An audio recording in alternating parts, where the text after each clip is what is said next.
done make me shit, man. So, dude, you'll be all right. Not helping any of us. He's definitely helping his family because for some reason his daughter was all up in the negotiations, and I don't know what her role was supposed to have been, but apparently she was all up in the negotiations. She may have been an entertainment. I don't know. Let me not say that out loud.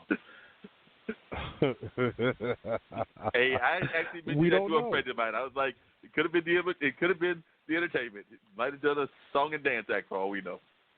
Right, and you're just over there like, ooh, look at my daughter. Nah, dude, like we don't care about her either. You know what I mean? Like she's not helping. You're not helping. Nobody's helping. So what do you want us to do? We are not going to cheer for you because, again, what you're doing is me, look at me, look at me.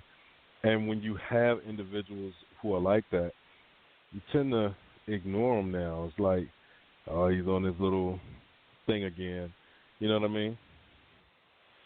And then he got mad at the the young woman, because she basically said what a lot of our athletes have said, which is basically like, if we win and you invite us, we're not coming. Right. So. And then he got all upset. He's all bent out of shape, even though he's been told this. You know, it seems to me that if you've been told this several times, you would get the idea, and one, you'd stop inviting folks, and two, when you got the no, you wouldn't be tweeting about it or making other comments about it, because by now you should pretty much know what the answer is going to be. You should know anyway. Like the majority of people will say to you, "Thanks, but hell no, we're not coming." You know.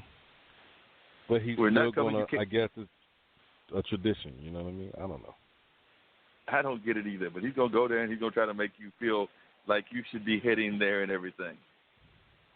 Just like you should just go hide somewhere, because we really don't care. Well, apparently, a suburb in North Carolina, and I actually know this suburb, it's actually not that far from here, has been named as one of the best places to live in America. Say that again? But Apex, North Carolina, which is outside of Raleigh, North Carolina, was declared the best place to live in America by a national magazine in 2015. According to this couple, the Mahaffneys, were drawn to the area by its schools, affordable housing, and quaint downtown. So it says the couple found a sprawling 5-bedroom house next to a horse farm for $782,000, half the cost they would have paid in the Seattle suburbs they left behind. There's many other families had the same idea. Apex dictates the Millennial Mayberry is the fastest growing suburb in the U.S., according to Realtor.com, and the town is struggling to keep pace with all the newcomers. So, they're getting newcomers left and right, and now the town is trying to figure out what to do with all these people. So it says after several years of surging urban growth, Apex and suburbs like it now account for 14 of the 15 fastest growing U.S. cities with a population over 50,000. Millennials priced out of popular big cities are flocking to Frisco, Texas, Nolensville, Tennessee, Lakewood Ranch, Florida, and Scottsdale, Georgia. I have heard of none of those places, and that's what they said. They said not exactly household names, but among the fastest growing destinations in the U.S. The back to the city trend has reversed, said William Frey, a demographer at the Brookings Institute, citing last year's census data. Millennials, the generation now ages 23 to 38, are no longer as rooted as they were after the economic downturn. Many are belatedly getting married and heading to the suburbs, just as their parents and their grandparents did. What is different from the post-war boom of 1950s and 1960s is that the growth is far more selective, limited to suburbs blessed by good weather and good jobs, largely in the Sun Belt, where they are growing more than twice as fast as their neighboring cities. So looks like folks are moving to these little small towns like Apex. And says it means for every Apex there is Shakers Heights, Ohio, which is shrinking along with Cleveland's manufacturer-based economy. For every Huntersville and Cornelius, 2 blooming suburbs outside Charlotte, there is a Glendale, Missouri, which is hobbled by the loss of St. Louis corporate anchors as Anheuser-Busch. For every Kissimmee, Florida, outside of Orlando, there is an Evanston, Illinois, which is a shedding population in tandem with Chicago. So looks like more and more people are moving to these suburb areas, and they're becoming very popular. But, of course, that also means that they got to figure out how to deal with the growth after they get it. Wow. Interesting. Yeah. But, you know, I did hear the bell, so I'm hoping that's Charlie. I got to get Charlie because he can talk to us about some of the growth and everything. But I did have a conversation with a gentleman that I met on the bus. I've actually seen him twice, but we talked, I guess, maybe 3 or 4 days ago. He was telling me that one of our apartment complexes here, and he's doing the building, I want to say that he said the one bedrooms are going for somewhere around $1,700 to $2,000. So about the size of a car, but they're going for that kind of price. And I think he said the 2 bedrooms were going for like $2,500 or something like that. Bruh, $1,700 to $2,000 for 1 bedroom? Well, you're better off going to buy a damn house. But there are going to be a whole bunch of people who are going to say, you know what? Nah, I'll go ahead and rent. It's the mindset now, I guess. You know, there's nothing wrong with renting. But for that price, you better off trying to find you a nice little house. You can find one.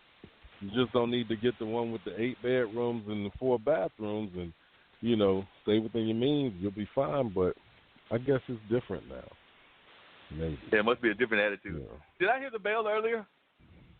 Yeah, you did hear the bell, and we're going to get to it in just 1 second. Are you enjoying the smoothest conversation in podcasting? Straight Talk with Dean and Mark.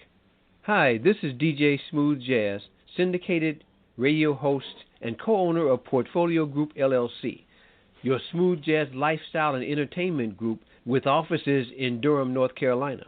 Portfolio Group LLC specializes in promoting the lifestyle of smooth jazz listeners with the promotion of smooth jazz events and the distribution of African American owned wines. For more information, portfoliogroupllc.com, or you can swing by my secondary site, djsmoothjazz.com. Now back to Straight Talk with Dean and Mark. And we're back. Caller, let us know who you are and where you're calling from. Welcome this evening. Hey, this is Charlie Reese in Durham, North Carolina. How are you today?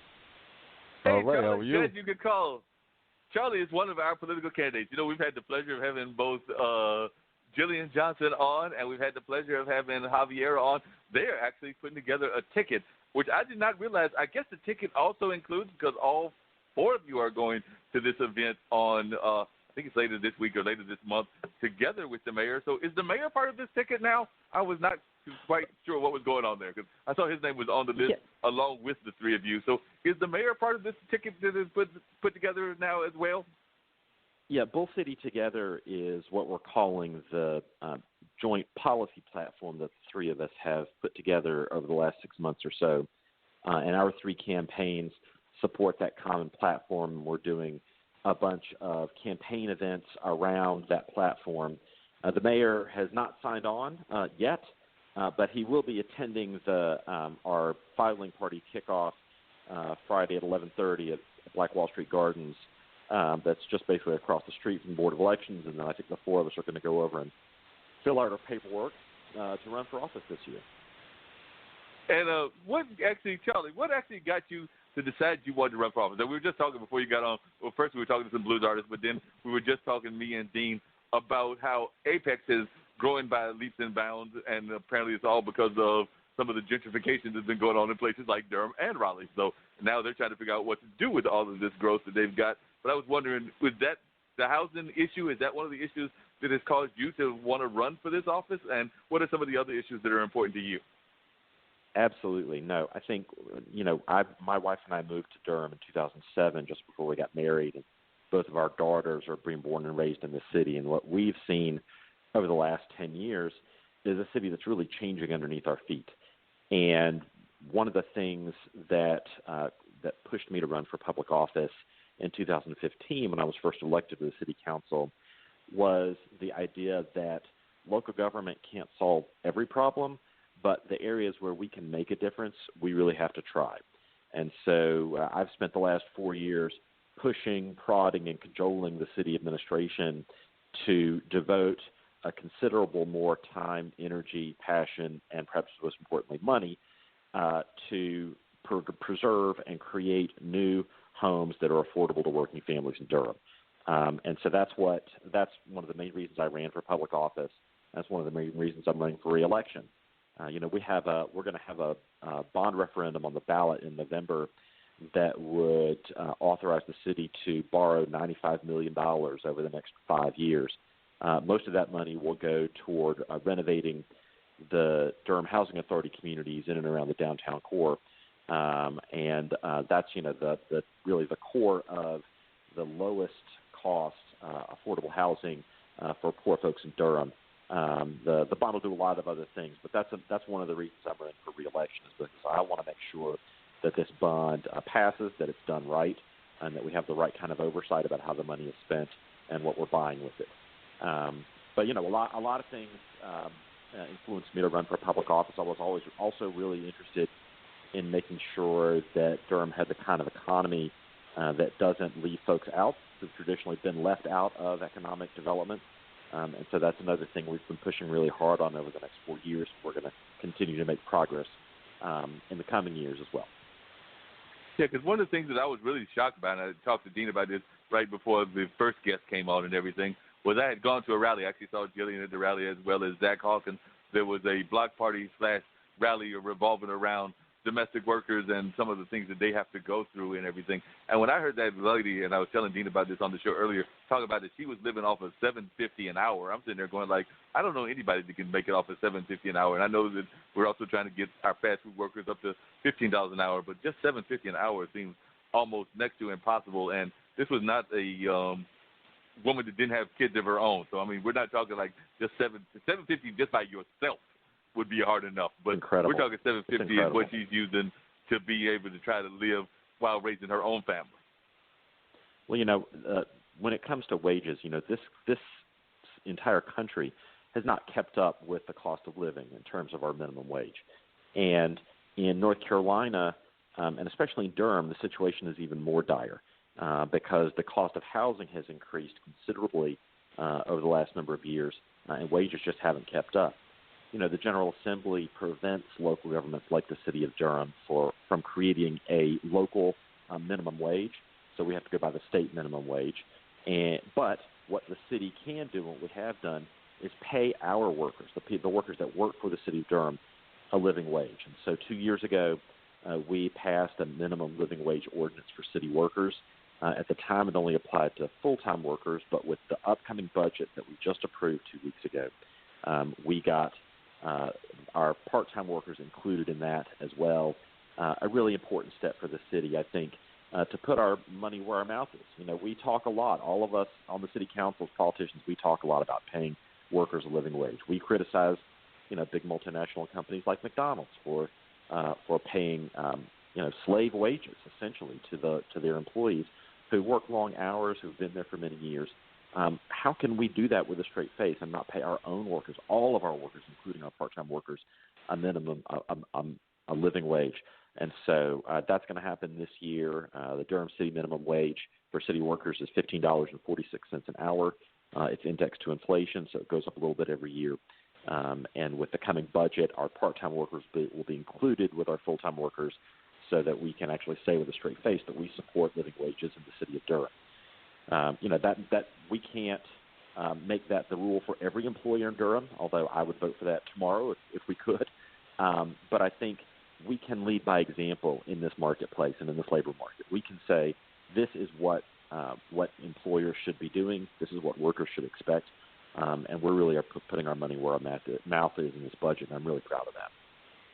Definitely. And, Charlie, what actually got you involved in politics? Were you always somebody that was politically motivated? I know that Jillian I think she said that she might have gotten involved when she was, I remember definitely meeting her during the Occupy movement and everything, and definitely know that she was involved in that and has definitely been part of other organizations that were politically motivated. And I think she might have even done some activism type work when she was a college student and everything. But what about yourself? What was the driving factor to get you into politics? And were you always into politics? Did you have family members that were into politics, or is this something that is new to your family history and family lineage? Yeah, no, my family's never been involved in politics. My parents were 16 and 17 years old when I was born, and they graduated from high school with me in the audience. So politics wasn't really in their worldview, and I ended up being the first person in my family to go to college. And so I never had any family members that were involved in politics. I got interested in it when I was in college. I went to college I went to Harvard for college, and spent a summer volunteering for